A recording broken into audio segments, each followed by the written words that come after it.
Hey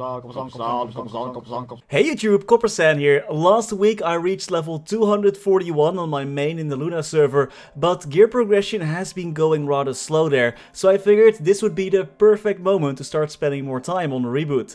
Introducing my new Reboot main character, who was he again? Alright, Shade, the forgotten hero. I burned this character as I trained him to level 200, but I think there already is quite a lot of training to level 200 content on this channel. So in this new series we're going to focus on progressing past level 200 on the Reboot server. I picked Shade because, as most of you know, I am terrible at bossing, so I really need to play a class that doesn't require too many things to keep in mind, so I can just focus on the boss fight itself. And if there's any class that is chill and easy to play without having to keep much in mind, it is Shade. Shade only has the Maple Warrior buff, which needs to be cast every 15 minutes, and his Spirit Ward buff can help him block out damage and statuses, but that's only usually used when you're bossing. Shade recovers HP automatically when he attacks, has a 100% stance from level 1, and he can teleport to monsters and backdash, and of course he has the usual double jump. His bossing is a bit more work, but nothing crazy. If Shade uses any Blade Imp skill, his final damage against that monster increases for 15 seconds. He can also use his Death Mark skill to deal damage over time and recover HP based on the damage dealt. Of course, more HP recovery, why not? And his Soul Splitter can literally punch the soul out of a monster straight out of Doctor Strange, increasing damage dealt and providing bonus EXP if the soul or original monster is defeated. Shades also have a great bind and have a passive chance to weaken enemies they attack, increasing their damage against those monsters and increasing the monster's accuracy and avoidability. Plus they have a passive revive, and their Link skill has a chance to revive them as well. Seriously, Arcarium, you can't kill me no matter what you do. There are so many nice buffs and skills for Shade to use, his utility really is amazing. Well, actually they do have one more buff besides Maple Warrior, which is their hyper skill, but when this buff is active, livers will start to drop from monsters. Yep, livers. Those can be picked up to extend the duration of the buff until basically indefinitely, as long as you keep picking up more livers. Horntail, you might want to go see a doctor. Like, I don't know much about dragon anatomy, but I don't think you're supposed to have that many livers. When the skill is active, Moonbeam will appear and will help out an attack as well. If she uses her Spirit Frenzy attack, Shade can use his Spirit Frenzy attack as well, which will at that time get an insane 700% final damage increase when you time it right. Plus when his buff ends, it has such a satisfying pop. I'm not sure if I should be horrified or amused by it. I'm not sure. It sounds like a balloon popping. Poor Moonbeam. Shade's other hyper skill, Spirit Incarnation, is a full screen attack that doubles as an iframe as well, so the whole package is basically just complete. Shade's Fake Job skills are really nice as well. Their Spirit Flow skill allows them to automatically use their other attacking skills for additional DPS, increasing their damage, and they're pretty good at grinding when this skill is active.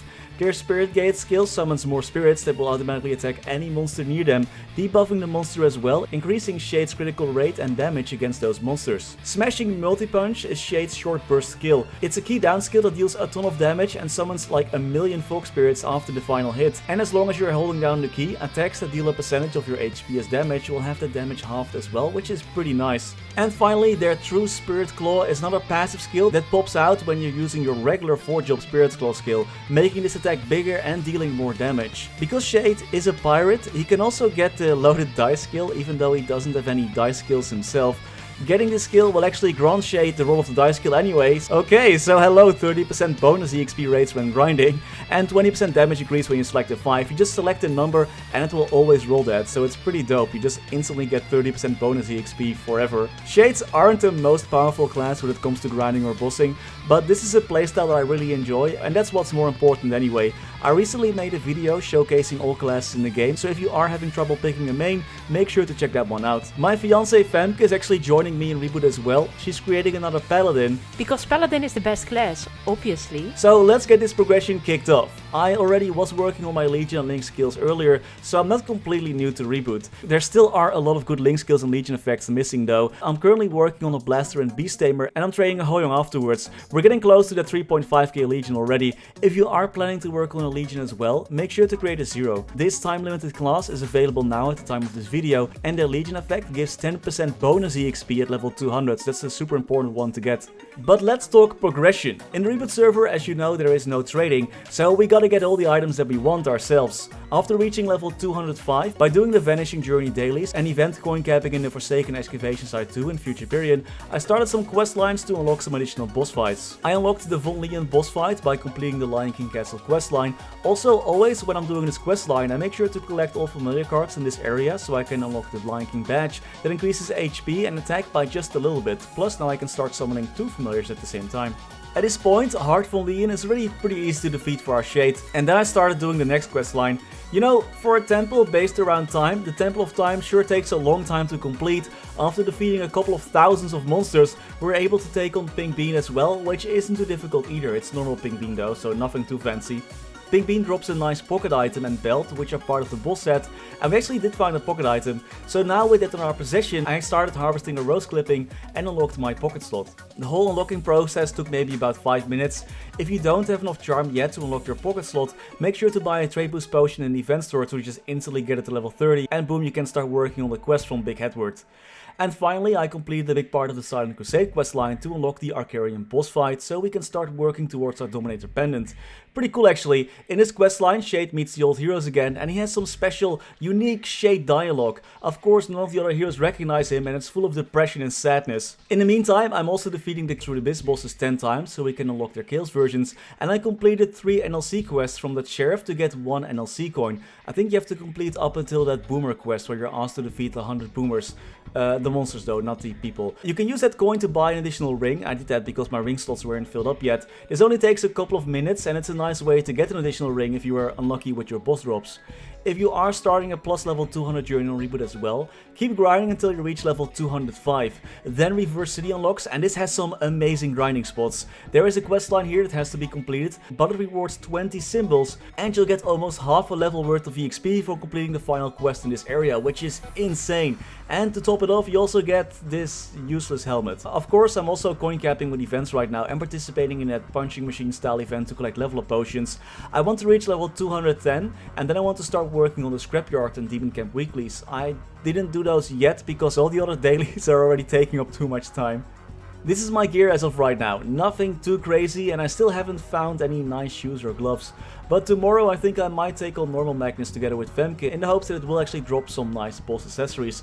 I'm also using some Golux gear because Horntail still hasn't dropped any of those boss accessory earrings, those DCD's earrings. I defeated Chaos Horntail for like a week already.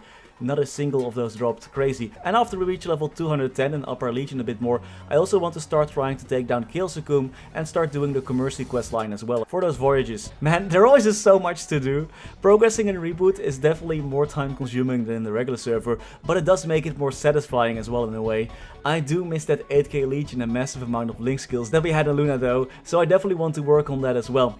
I hope this series can be a fun way to show our progress and give other Maples insights on where we are trading and what content we're doing at what point. Everyone's progression rate is different though, so don't feel bad if you can't keep up, and of course awesome if you are progressing a lot faster than I am. Make sure to enjoy the game and don't go too hard on that daily grind, it should be fun after all and not a chore. And that was all for today. I hope you are excited for the series, and as always, many thanks to our members for making this video possible. Thanks to Niels de Coninck, Raar maar waar, Sebastian Hanoy, FLX, Ryalias, Vareese, Dries Zumker, Plux, Wiley, Francisco Sousa, Historycanon, BackSpaceOTI, ceemak, Saffronyx, Lorenzo BG Extremes, Anwar NHI, Brendon, Frank Bouquit, Ziggy Deer, Flidiot, Beamer WT, Knifesu, Chen125, Pinky Traveler, Cloudfix, Gusus Rodriguez, Sir QQ Morse, Froggy11, Sir Tito655, Grayson Lee, Riser RU, Brandon Cam, Vira, Bruno H, Dular, Trevor, Yuki436, Afterlord_MS, Sinfolido, Ritius, John Man, Lucky Beats, Justin Vale, Silvio Nato, Michael Menchaka, and Stevie Zhang. If you would like to be mentioned here as well and get early access to new videos, make sure to check out that join button below this video. Thank you all so much for watching, stay safe and happy mapling!